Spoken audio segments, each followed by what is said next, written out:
update sa pag-aasfalto rito sa ano, Tala Road papuntang ano, Malaria, North Caloocan. Yan. Malapit nang dumating ng ano, St. Joseph Parish Church. Yan, pag diniretso nyo po yung daan na to, papunta ng ano, Bulacan na at Malaria.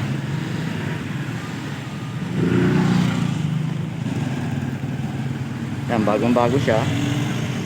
Yan. Yan, babaybayin ko na yung patala. Yan dyan.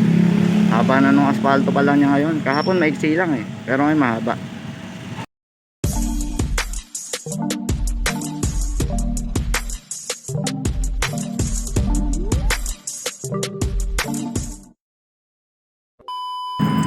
Nakaraan nakausli pa tong mga ano ng nawasan na to eh. Yan. Kaya nagsesenyasan pa kami mga single para maiwasan kasi nakakaog lang yung mga gulong natin pag nakaalisa yung mga yan, no? Yan, patala na po ako. Kinis na, napakakinis na, sarap na daanan. Nakakatawa po talaga pag ganito yung uri ng kalsada na makinis. Ang araw ngayon ay 24 November 2024, araw ng linggo.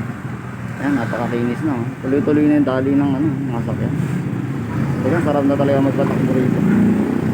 Sana nga lang wala talaga ma-aksidente rito pag tuluyan ang kuminis ang kalsada na ito.